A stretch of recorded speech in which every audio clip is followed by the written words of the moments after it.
भीष्मक रहते हैं। ये विदर्भ देश डिस्ट्रिक्ट औरैया में आज जो है विधुना के नाम से पहचाना जाता है परीक्षित महाराज। उसी के पास में जो कुंदनपुर नाम का नगर था उसे आज कुदरकोट नाम से जाना जाता है। एक महाराज भीष्मक रहा करते थे, बहुत अच्छे राजा थे महाराज भीष्मक।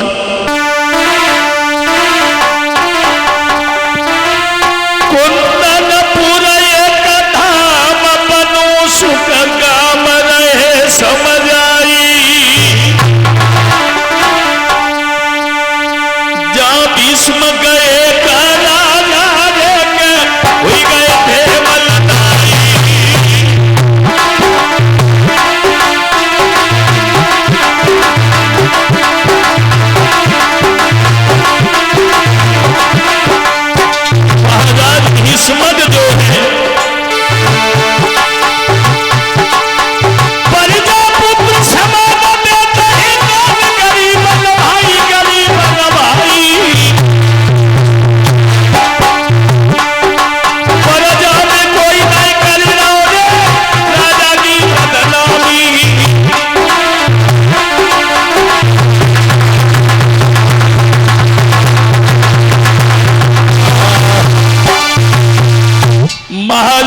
भीष्मक जो है वो कुंदनपुर में रहते हैं।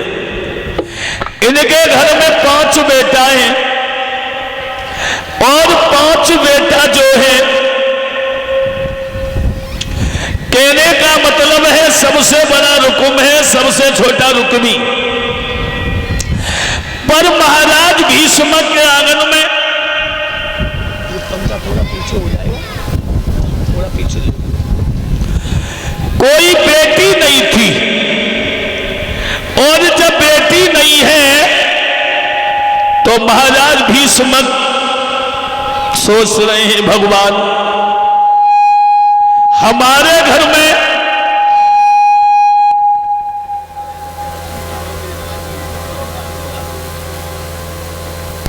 महाराज भीष्मक जो है कोई कन्या नहीं है महाराज भीष्मक के आंगन में।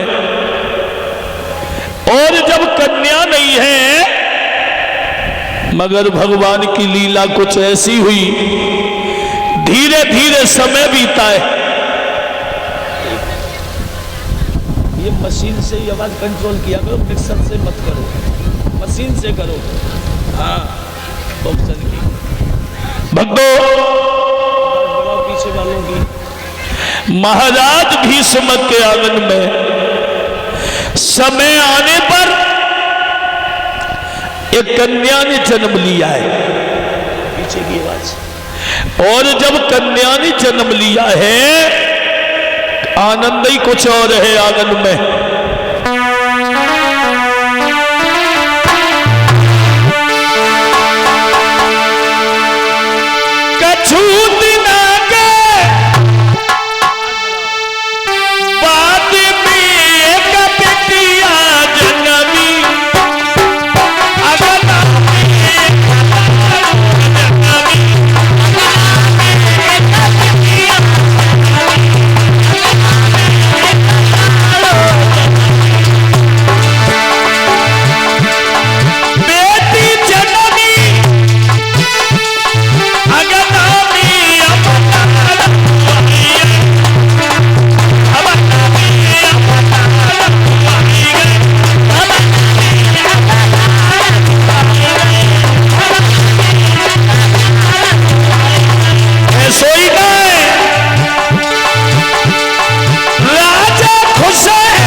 समय बीता है और समय जब गुजरा है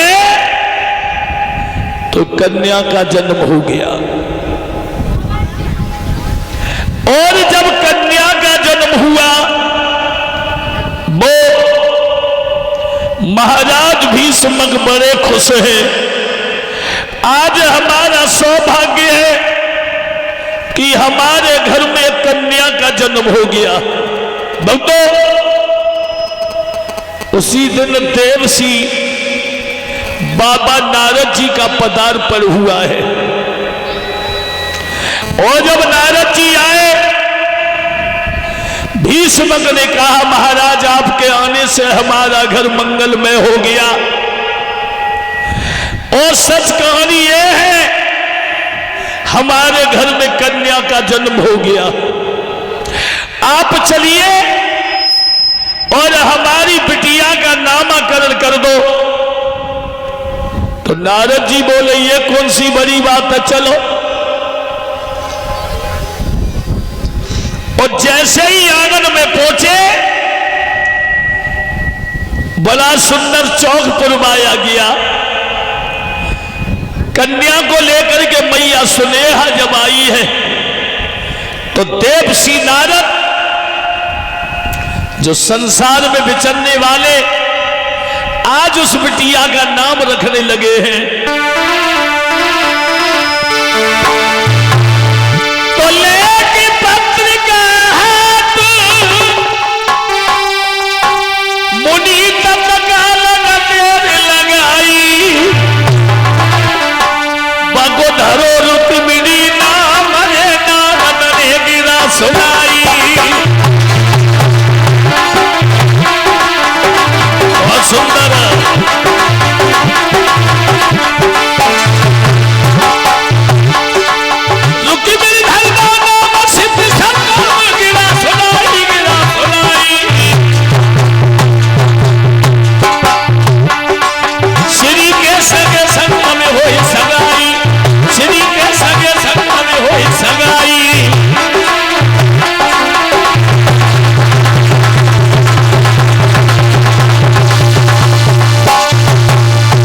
बाबा नारद जी ने उस कन्या का नाम रख दिया रुक्मिणी।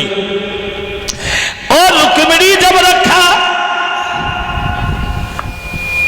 भीष्म ने कहा, इसकी हस्तरेखा और देखो।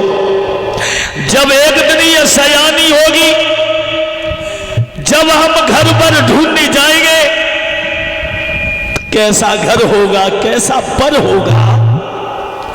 और जब ये कहा कि कैसा घर होगा, कैसा वर होगा, नारद जी ने जब हस्तरेखा देखी तो बोले, महाराज भीष्म, साक्षात देवी का अवतार हो गया।